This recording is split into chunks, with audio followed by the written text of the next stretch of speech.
দারুণ টেস্ট মেজাজ, উইকেট আঁকড়ে পড়ে থাকার সক্ষমতা, সঙ্গে সুপার টেকনিক। জিম্বাবুয়ের বিপক্ষে নজর কাড়ার অপেক্ষায় উইকেট কিপার ব্যাটার মাহিদুল অঙ্কনকে নিয়ে দারুণ আশাবাদী অলরাউন্ডার মেহেদী হাসান মিরাজ। সুযোগ পেলে অঙ্কন বাজিমাত করবে এমনটা বিশ্বাস করেন সাবেক নির্বাচক ও কোচ হান্নান সরকার। নাইয়ান বিন জসিমের রিপোর্ট। টেস্টে বাংলার সেরা উইকেট কিপার ব্যাটার মুশফিককে টপকে মাহিদুল অঙ্কন সফল বল ধরার চ্যালেঞ্জে। মজার এই ছবিটার মতোই অঙ্কন বাস্তবেও হয়তো চাইবেন সাদা পোশাকে মুশিকে টপকে যেতে। জিম্বাবুয়ের বিপক্ষে হোম সিরিজে অবশ্য অঙ্কনের সুযোগ মিলেছে আরেক উইকেট কিপার ব্যাটার লিটনের পিএসএল খেলতে যাবার কারণে। আপাতত অঙ্কনের পৌষ মাস, লিটনের সর্বনাশ। ইনজুরিতে পড়ে লিটন পাকিস্তান থেকে ফিরেছেন দেশে। জিম্বাবুয়ের বিপক্ষে এলকেডি থাকবেন দর্শকের ভূমিকাতে। অঙ্কন কি পারবেন উইলোর জাদুতে দারুণ একটা স্মৃতি আঁকতে? টেস্টে মাহিদুল অঙ্কনের আসলে যে ইনক্লুশনটা বা তিনি যেভাবে আসলে এগিয়ে যাচ্ছেন, তাকে আসলে কোন জায়গাটা দেখছেন বা এই সিরিজটা তার জন্য আসলে কতটুকু গুরুত্বপূর্ণ আপনার কাছে মনে হয়?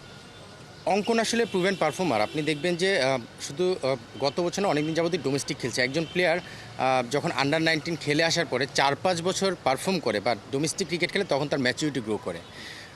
অঙ্কন সেই ধরনের একজন প্লেয়ার। সে আন্ডার-19 খেলেছে 2018-তে, তারপরে কিন্তু অনেক দিন পরে এসে তার ডেবু হয়েছে এবং এই সময়টা কিন্তু সে পারফর্ম করেছে, ডোমেস্টিকে নিজেকে প্রস্তুত করেছে। সো আমার মনে হয় যে অঙ্কন নিশ্চিতভাবেই প্রুভেন পারফর্মার, সেই জায়গায় তার অপরচুনিটিটা সে আশা করছে। বাট অঙ্কন যদি অপরচুনিটি পায়, নিশ্চিতভাবেই ও ডিজার্ভিং হিসেবেই পাবে। মানে এই মুহূর্তে লিটন না থাকা মানে হলো অঙ্কনের দিকে একটু পাল্লাটা ভারী থাকবে এবং সেই জায়গা থেকে অঙ্কন যদি সুযোগ পায়, আমার মনে হয় যে সে রেডি। অঙ্কন ছন্দে থেকেই মাঠে নামছেন জিম্বাবুয়ের বিপক্ষে। প্রিমিয়ার লিগে 11 ম্যাচে রান করেছেন 431, গড় 48। অভিষেক টেস্ট ক্যাপটা পড়েছিলেন মুমিনুলের হাত থেকে।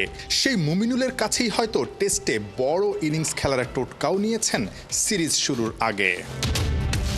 এই ফর্মেটে তিনি আসলে ভালো করতে পারেন, তার জন্য তার মধ্যে আসলে কোন কোয়ালিটিটা মনে হয় সবচেয়ে বেশি নজর কেড়েছে আপনার? অঙ্কনের যে বিষয়টা, তার মাথা, আমরা যেটা বলি যে ব্যাটিংয়ে মাথা খুব ভালো, উইকেটে থাকতে পারে, সঙ্গে টেকনিকটাও ভালো। উইকেটে থাকার জন্য যেই ধরনের টেকনিকে ব্যাট করা উচিত, সেই টেকনিকটা তার ভালো রয়েছে। যদিও তার ডেবু যখন হয়েছে একটু নার্ভাস ছিল, তার ব্যাটিংয়ে ওই সময়টা মনে হয়েছে। বাট ইন্টারন্যাশনাল ক্রিকেট আসলে শুরুতে অনেক সময় এরকম একটু নার্ভাসনেস কাজ করে। আর আসলে ডেবুটা যখন হয়, তখন কিন্তু হঠাৎ করেই তার 2 দিনের মধ্যে সিদ্ধান্ত হয়ে ডেবুটা হয়। ওইভাবে চিন্তা করা বা প্ল্যান করে যে আসছে, সামনে খেলবে, ওইভাবে আসেনি।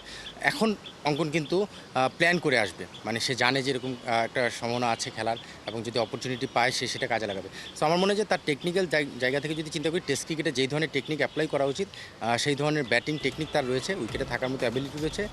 সো আমি খুবই কনফিডেন্ট যে অঙ্কন আসলে এই ফরম্যাটটাতে ভালো কিছু করবে ইনশাল্লাহ। ঘরের মাঠ, প্রতিপক্ষ জিম্বাবুয়ে, সুবর্ণ সুযোগ অঙ্কনের। প্রতিভা আর সামর্থ্যের প্রমাণ দিতে এবার দারুণ কিছু করে দেখাতে হবে মাহিদুল অঙ্কনকে। নাহিয়ান বিন জসিম, 71।